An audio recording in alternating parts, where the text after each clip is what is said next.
आद्यन्तमङ्गलमजातसमानभावम् आर्यं तमीशमजरामरमात्मदेवं पञ्चाननं प्रबलपञ्चविनोदशीलं संभावये मनसि ಶಂಕರಮಂಬಿಕೇಶಂ. ನಮಸ್ಕಾರ ಎಲ್ಲರಿಗೂ. ಇವತ್ತು ಶ್ರೀ ಶಿವ ಮಹಾಪುರಾಣದ 2ನೇ ಅಧ್ಯಾಯವನ್ನು ನಾವು ನೋಡೋಣ. 2ನೇ ಅಧ್ಯಾಯದ ಹೆಸರು ಮುನಿಗಳ ಪ್ರಶ್ನೋತ್ತರ ಅನ್ನುವಂಥದ್ದು. ಇದು ಶ್ರೀ ವಿಘ್ನೇಶ್ವರ ಸಂಹಿತೆಯಲ್ಲಿ ಬರ್ತದೆ.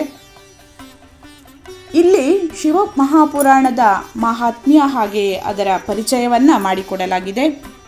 ಅಧ್ಯಾಯವನ್ನು ಪ್ರಾರಂಭ ಮಾಡ್ತಾ ಸೂತ ಪುರಾಣಿಕರು ಮುನಿಗಳ ಪ್ರಶ್ನೆಗಳಿಗೆ ಉತ್ತರವನ್ನು ಕೊಡ್ತಾ ಈ ರೀತಿ ಹೇಳ್ತಾರೆ. ಹೇ ಸಾಧು ಮಹಾತ್ಮರೇ, ನೀವೆಲ್ಲ 3 ಲೋಕಗಳ ಹಿತಕ್ಕಾಗಿ ಒಳ್ಳೆಯ ವಿಷಯವನ್ನೇ ಕೇಳಿದ್ದೀರಿ. ನಾನು ನನ್ನ ಗುರುದೇವ ವ್ಯಾಸರನ್ನು ಸ್ಮರಿಸುತ್ತಾ ನಿಮಗೆ ಈ ವಿಷಯಗಳ ವರ್ಣನೆಯನ್ನು ಮಾಡ್ತೇನೆ. ನೀವು ಆದರಪೂರ್ವಕವಾಗಿ ಅದನ್ನು ಕೇಳಿ ಅಂತ ಹೇಳ್ತಾರೆ.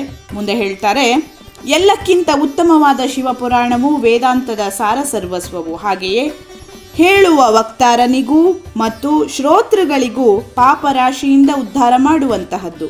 ಇದು ಅಷ್ಟೇ ಅಲ್ಲದೆ ಪರಲೋಕದಲ್ಲಿ ಪರಮಾರ್ಥವನ್ನು ಕೊಡುವಂತಹದ್ದು, ಕಲಿಯ ಕಲ್ಮಶವನ್ನು ನಾಶ ಮಾಡುವಂತಹದ್ದು. ಇದರಲ್ಲಿ ಶಿವದೇವರ ಉತ್ತಮ ಯಶಸ್ಸಿನ ವರ್ಣನೆ ಇದೆ.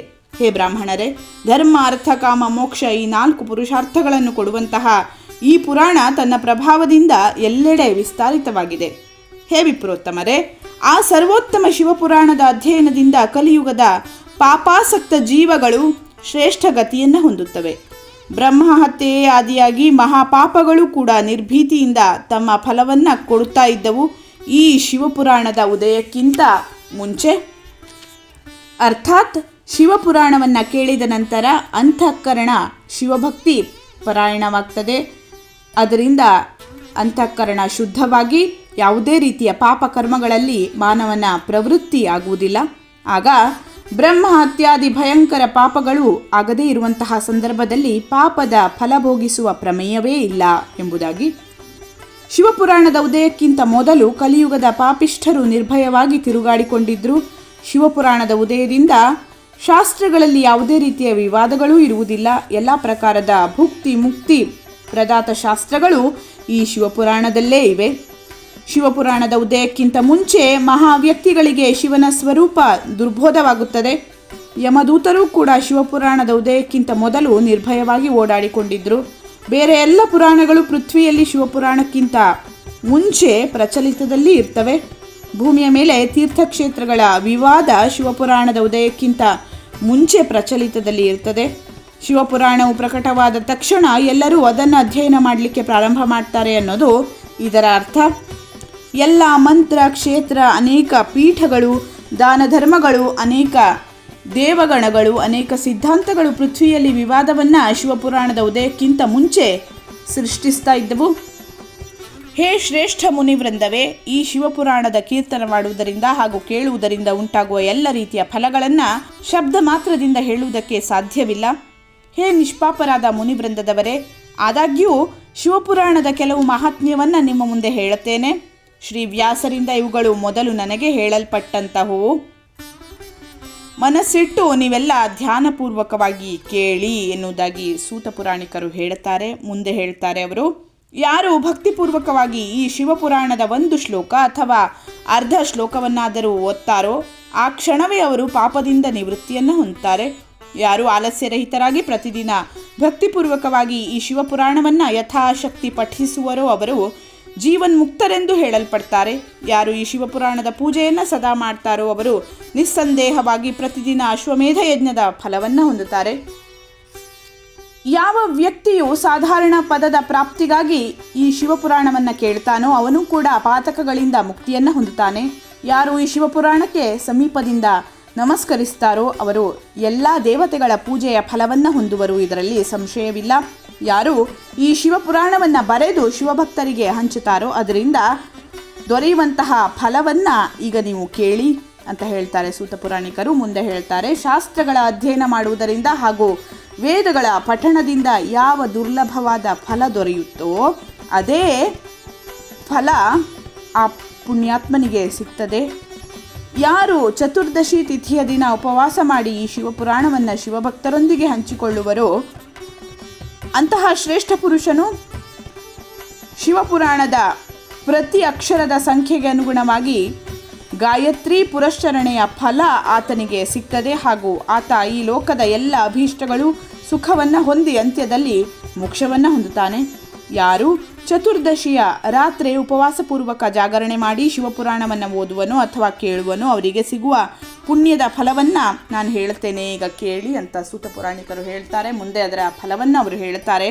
ಕುರುಕ್ಷೇತ್ರವೇ ಮುಂತಾದ ತೀರ್ಥಗಳಲ್ಲಿ ಪೂರ್ಣ ಸೂರ್ಯಗ್ರಹಣದ ಸಂದರ್ಭದಲ್ಲಿ ತನ್ನ ಶಕ್ತಿಯಾನುಸಾರ ಬ್ರಾಹ್ಮಣರಿಗೆ ಹಾಗೆಯೇ ಮುಖ್ಯ ಕಥಾವಾಚಕರಿಗೆ ಧನದಾನವನ್ನು ಕೊಟ್ಟ ಫಲ ಆತನಿಗೆ ಸಿಗ್ತದೆ. ಇದು ಸತ್ಯ, ಇದರಲ್ಲಿ ಯಾವ ಸಂದೇಹವೂ ಇಲ್ಲ ಎಂಬುದಾಗಿ ಸೂತ ಪುರಾಣಿಕರು ಹೇಳ್ತಾರೆ. ಮುಂದೆ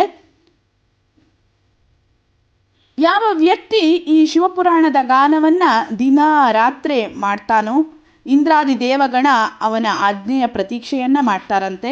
ಈ ಶಿವಪುರಾಣವನ್ನು ಪಠಿಸುವವರು ಹಾಗೂ ಕೇಳುವ ವ್ಯಕ್ತಿ ಯಾವೆಲ್ಲ ಶ್ರೇಷ್ಠ ಕರ್ಮವನ್ನು ಮಾಡ್ತಾರೋ ಅವು ಕೋಟಿ ಪಟ್ಟು ಜಾಸ್ತಿ ಆಗ್ತವೆ, ಅರ್ಥಾತ್ ಕೋಟಿ ಪಟ್ಟು ಫಲವನ್ನು ಕೊಡ್ತವೆ. ಯಾರು ಅದರಲ್ಲೂ ಶ್ರೀ ರುದ್ರ ಸಂಹಿತೆಯ ಪಾಠವನ್ನು ಪಠಿಸುವರೋ ಅವರು ಬ್ರಹ್ಮಘಾತಿ ಆಗಿದ್ದರೂ ಕೂಡ 3 ದಿನದಲ್ಲಿ ಪವಿತ್ರವಾಗ್ತಾರೆ. ಯಾರು ಭೈರವನ ಮೂರ್ತಿಯ ಪಕ್ಕದಲ್ಲಿ ಮೌನವಾಗಿದ್ದುಕೊಂಡು ಶ್ರೀ ರುದ್ರ ಸಂಹಿತೆಯನ್ನು ಪ್ರತಿದಿನ 3 ಬಾರಿ ಪಠಿಸುವರೋ ಅವರ ಎಲ್ಲ ಇಷ್ಟಾರ್ಥಗಳು ಈಡೇರುವವು. ಯಾವ ವ್ಯಕ್ತಿ ವಟ ಹಾಗೂ ಬಿಲ್ವ ವೃಕ್ಷದ ಪೂಜೆಯನ್ನು ಮಾಡಿ ಪ್ರದಕ್ಷಿಣೆ ಮಾಡ್ತಾ ಈ ರುದ್ರ ಸಂಹಿತೆಯನ್ನು ಪಠಿಸುವರೋ ಅವರು ಬ್ರಹ್ಮಹತ್ಯೆಯ ಪಾಪದಿಂದಲೂ ಮುಕ್ತಿಯನ್ನು ಪಡೆಯುವರು. ಪ್ರಣವದ ಅರ್ಥವನ್ನು ಪ್ರಕಾಶಿಸಲ್ಪಡುವಂತಹ ಬ್ರಹ್ಮರೂಪಿಣಿ ಸಾಕ್ಷಾತ್ ಕೈಲಾಸ ಸಂಹಿತ ರುದ್ರ ಸಂಹಿತೆಗಿಂತಲೂ ಶ್ರೇಷ್ಠ ಅಂತ ಹೇಳಲ್ಪಡ್ತದೆ. ಹೇ ದ್ವಿಜರೇ, ಕೈಲಾಸ ಸಂಹಿತೆಯ ಸಂಪೂರ್ಣ ಮಹಾತ್ಮ್ಯವನ್ನು ಭಗವಾನ್ ಶಂಕರರೇ ತಿಳಿದಿರುವರು. ಅದರ ಅರ್ಧವನ್ನು ಶ್ರೀ ವ್ಯಾಸರು ತಿಳಿದಿರುವರು. ಅದರಲ್ಲಿ ಅರ್ಧವನ್ನು ನಾನು ತಿಳಿದಿರುವೆ. ಅದರ ಸಂಪೂರ್ಣ ಮಹಾತ್ಮ್ಯದ ವರ್ಣನೆಯನ್ನು ನಾನು ಮಾಡುವುದು ಅಸಾಧ್ಯ. ಸ್ವಲ್ಪವನ್ನಷ್ಟೇ ಹೇಳ್ತೇನೆ. ಯಾವುದನ್ನು ಕೇಳಿದ ತಕ್ಷಣವೇ ಚಿತ್ತಶುದ್ಧಿಯಾಗುವುದೋ ಅಷ್ಟು ನಾನು ಹೇಳ್ತೇನೆ ಅಂತ ಸೂತ ಪುರಾಣಿಕರು ಮುಂದೆ ಹೇಳ್ತಾರೆ. ಹೇ ದ್ವಿಜರೇ, ರುದ್ರ ಸಂಹಿತೆ ಅನ್ನುವಂಥದ್ದು ನಾಶ ಮಾಡದೇ ಇರುವಂತಹ ಪಾಪ ಈ ಲೋಕದಲ್ಲಿ ಯಾವುದೂ ಇಲ್ಲ. ರುದ್ರ ಸಂಹಿತೆ ಅನ್ನುವಂಥದ್ದು ಈ ಶಿವಪುರಾಣದ ಒಂದು ಭಾಗ. ಅದು ಮುಂದೆ ಈ ಅಧ್ಯಾಯದಲ್ಲೇ ನಮಗೆ ಗೊತ್ತಾಗ್ತದೆ. ಮುಂದೆ ಹೇಳ್ತಾರೆ ಸೂತ ಪುರಾಣಿಕರು, ಉಪನಿಷದ್ ರೂಪಿ ಸಾಗರದ ಮಂಥನವನ್ನು ಮಾಡಿ ಶಿವನು ಈ ರುದ್ರ ಸಂಹಿತಾರೂಪಿ ಅಮೃತವನ್ನು ಉತ್ಪನ್ನ ಮಾಡಿದ. ಹಾಗೆಯೇ ಕುಮಾರ ಕಾರ್ತಿಕೇಯನಿಗೆ ಅದನ್ನು ಸಮರ್ಪಿಸಿದ. ಅದನ್ನು ಕುಡಿದ ಮಾನವರು ಅಮರರಾಗ್ತಾರೆ. ಬ್ರಹ್ಮಹತ್ಯ ಮುಂತಾದ ಪಾಪಗಳ ನಿಷ್ಕೃತಿಯನ್ನು ಮಾಡಲು ತತ್ಪರನಾದ ಮನುಷ್ಯ ತಿಂಗಳುಗಳ ಕಾಲ ರುದ್ರ ಸಂಹಿತೆ ಪಠಿಸಿದ್ದೇ ಆದಲ್ಲಿ ಆತ ಆ ಎಲ್ಲ ಪಾಪಗಳಿಂದ ಮುಕ್ತಿಯನ್ನು ಹೊಂದುತ್ತಾನೆ. ದುಷ್ಪ್ರತಿಗ್ರಹ, ದುರ್ಭೋಜ್ಯ, ದುರಾಲಾಪದಿಂದ ಉಂಟಾಗುವಂತಹ ಪಾಪಗಳು ರುದ್ರ ಸಂಹಿತೆಯ ಕೀರ್ತನೆಯನ್ನು ಒಮ್ಮೆ ಮಾಡುವುದರಿಂದ ನಷ್ಟವಾಗ್ತವೆ. ಯಾವ ವ್ಯಕ್ತಿ ಶಿವಾಲಯದಲ್ಲಿ ಅಥವಾ ಬಿಲ್ವವನದಲ್ಲಿ ಈ ರುದ್ರ ಸಂಹಿತೆಯನ್ನು ಪಠಿಸುವನೋ ಅದರಿಂದ ಸಿಗುವ ಫಲವನ್ನು ಮಾತಿನಿಂದ ಹೇಳುವುದು ಅಸಾಧ್ಯ. ಯಾವ ವ್ಯಕ್ತಿ ಈ ಸಂಹಿತೆಯನ್ನು ಪಠಿಸುತ್ತಾ ಶ್ರಾದ್ದದ ಸಮಯದಲ್ಲಿ ಬ್ರಾಹ್ಮಣರಿಗೆ ಭೋಜನವನ್ನು ಮಾಡಿಸುವನೋ ಅವನ ಎಲ್ಲ ಪಿತೃಗಳು ಶಂಭುವಿನ ಪರಮಪದವನ್ನು ಸೇರ್ತಾರೆ. ಚತುರ್ದಶಿಯನ್ನು ನಿರಾಹಾರದಿಂದ ಇದ್ದು ಬಿಲ್ವ ವೃಕ್ಷದ ಕೆಳಗೆ ಈ ಸಂಹಿತೆಯನ್ನು ಪಠಿಸುವನೋ ಅವನು ಸಾಕ್ಷಾತ್ ಶಿವನಾಗಿ ಎಲ್ಲ ದೇವತೆಗಳಿಂದ ಪೂಜಿಸಲ್ಪಡ್ತಾನೆ. ವೇದ ಸಂಹಿತೆಗಳು ಎಲ್ಲ ಕಾಮನೆಗಳನ್ನು ಪೂರ್ಣ ಮಾಡುವಂತಹವು. ಆದರೆ ಲೀಲೆ ಹಾಗೂ ವಿಶೇಷ ಜ್ಞಾನಪೂರ್ಣವಾದ ಈ 2 ಸಂಹಿತೆಗಳನ್ನು ವಿಶೇಷವೆಂದು ತಿಳಿಯತಕ್ಕದ್ದು. ಈ ಶಿವಪುರಾಣವನ್ನು ವೇದಕ್ಕೆ ಸಮವೆಂದು ಅಂಗೀಕರಿಸಲಾಗಿದೆ. ಈ ಶಿವಪುರಾಣವನ್ನು ಮೊದಲನೇದಾಗಿ ಶಿವನೇ ಹೇಳಿದ್ದು. ವಿಘ್ನೇಶ್ವರ ಸಂಹಿತ, ರುದ್ರ ಸಂಹಿತ, ವಿನಾಯಕ ಸಂಹಿತ, ಉಮಾ ಸಂಹಿತ, ಮಾತೃ ಸಂಹಿತ, ಏಕಾದಶ ರುದ್ರ ಸಂಹಿತ, ಕೈಲಾಸ ಸಂಹಿತ, ಶತರುದ್ರ ಸಂಹಿತ, ಕೋಟಿ ರುದ್ರ ಸಂಹಿತ, ಸಹಸ್ರ ಕೋಟಿ ರುದ್ರ ಸಂಹಿತ, ವಾಯವೀಯ ಸಂಹಿತ ಹಾಗೂ ಧರ್ಮ ಸಂಹಿತ ಎಂಬುದಾಗಿ ಈ ಶಿವಪುರಾಣದಲ್ಲಿ 12 ಭಾಗಗಳಿವೆ ಅಥವಾ ಭೇದಗಳಿವೆ. ಈ 12 ಸಂಹಿತೆಗಳು ಅತ್ಯಂತ ಪುಣ್ಯಕಾರಕವೆಂದು ಹೇಳಲ್ಪಡುವಂತಹವು. ಹೇ ಬ್ರಾಹ್ಮಣರೇ, ನಾನೀಗ ಅವುಗಳ ಶ್ಲೋಕಗಳ ಸಂಖ್ಯೆಗಳನ್ನು ಹೇಳ್ತೇನೆ. ಅದನ್ನು ನೀವೆಲ್ಲ ಆಧಾರದಿಂದ ಕೇಳಿ ಅಂತ ಸೂತ ಪುರಾಣಿಕರು ಅಲ್ಲಿ ಸೇರಿರುವಂತಹ ಮುನಿಗಳಿಗೆ ಹೇಳ್ತಾ ಇದ್ದಾರೆ. ಹಾಗೆ ಮುಂದುವರಿಸ್ತಾ ಅವರು ಹೇಳ್ತಾರೆ, ವಿಘ್ನೇಶ್ವರ ಸಂಹಿತೆಯಲ್ಲಿ 10,000 ಶ್ಲೋಕಗಳಿವೆ. ರುದ್ರ, ವಿನಾಯಕ ಹಾಗೆಯೇ ಉಮಾ ಸಂಹಿತೆ, ರುದ್ರ, ವಿನಾಯಕ ಹಾಗೆಯೇ ಉಮಾ ಸಂಹಿತೆಯಲ್ಲಿ ಹಾಗೆಯೇ ಮಾತ್ರ ಸಂಹಿತೆಯಲ್ಲಿ ಪ್ರತ್ಯೇಕವಾಗಿ 8,000 ಶ್ಲೋಕಗಳಿವೆ. ಹೇ ಬ್ರಾಹ್ಮಣರೇ, ಏಕಾದಶ ರುದ್ರ ಸಂಹಿತೆಯಲ್ಲಿ 13,000 ಶ್ಲೋಕಗಳು, ಕೈಲಾಸ ಸಂಹಿತೆಯಲ್ಲಿ 6,000 ಶ್ಲೋಕಗಳು, ಶತರುದ್ರ ಸಂಹಿತೆಯಲ್ಲಿ 3,000 ಶ್ಲೋಕಗಳು, ಕೋಟಿ ರುದ್ರ ಸಂಹಿತೆಯಲ್ಲಿ 9,000, ಹಾಗೆಯೇ ಸಹಸ್ರ ಕೋಟಿ ರುದ್ರ ಸಂಹಿತೆಯಲ್ಲಿ 11,000, ವಾಯವ್ಯ ಸಂಹಿತೆಯಲ್ಲಿ 4,000, ಹಾಗೆಯೇ ಧರ್ಮ ಸಂಹಿತೆಯಲ್ಲಿ 12,000 ಶ್ಲೋಕಗಳಿವೆ. ಈ ರೀತಿಯಾಗಿ ಸಂಖ್ಯೆ ಅನುಸಾರ ಮೂಲ ಶಿವಪುರಾಣದ ಶ್ಲೋಕ ಸಂಖ್ಯೆ 1,00,000. ಆದರೆ ಅದನ್ನು ವ್ಯಾಸರು 14,000 ಶ್ಲೋಕಗಳಲ್ಲಿ ಸಂಕ್ಷಿಪ್ತವಾಗಿಸ್ತಾರೆ. ಪುರಾಣಗಳ ಕ್ರಮ ಸಂಖ್ಯೆಯ ವಿಚಾರದಲ್ಲಿ ಈ ಶಿವಪುರಾಣ 4ನೆಯ ಸ್ಥಾನದಲ್ಲಿದ್ದು ಇದರಲ್ಲಿ 7 ಸಂಹಿತೆಗಳಿವೆ. ಪೂರ್ವಕಾಲದಲ್ಲಿ ಶಿವನು ಶ್ಲೋಕ ಸಂಖ್ಯೆಗಳ ದೃಷ್ಟಿಯಿಂದ 100 ಕೋಟಿ ಶ್ಲೋಕಗಳ ಒಂದೇ ಪುರಾಣ ಗ್ರಂಥವನ್ನು ಮಾಡಿದ್ದ. ಸೃಷ್ಟಿಯ ಆದಿಯಲ್ಲಿ ನಿರ್ಮಾಣವಾದಂತಹ ಆ ಪುರಾಣ ಸಾಹಿತ್ಯ ಅತ್ಯಂತ ವಿಸ್ತೃತವಾಗಿತ್ತು. ನಂತರದಲ್ಲಿ ದ್ವಾಪರಾದಿ ಯುಗಗಳಲ್ಲಿ ದ್ವೈಪಾಯನಾದಿ ಋಷಿಗಳು ಇದನ್ನು 18 ಭಾಗಗಳಲ್ಲಿ 18 ಪುರಾಣಗಳಾಗಿ ಮಾಡಿದಾಗ ಸಂಕ್ಷಿಪ್ತ ಸ್ವರೂಪದಲ್ಲಿ ಕೇವಲ 4,00,000 ಶ್ಲೋಕಗಳು ಉಳಿದವು. ಶ್ಲೋಕ ಸಂಖ್ಯೆಗೆ ಅನುಸಾರವಾಗಿ ಈ ಶಿವಪುರಾಣ 24,000 ಶ್ಲೋಕಗಳು ಇವೆ ಎಂದು ಹೇಳಲಾಗಿದೆ. ಈ ವೇದತುಲ್ಯ ಪುರಾಣವು 7 ಸಂಹಿತೆಗಳಲ್ಲಿ ವಿಭಜಿತವಾಗಿದೆ.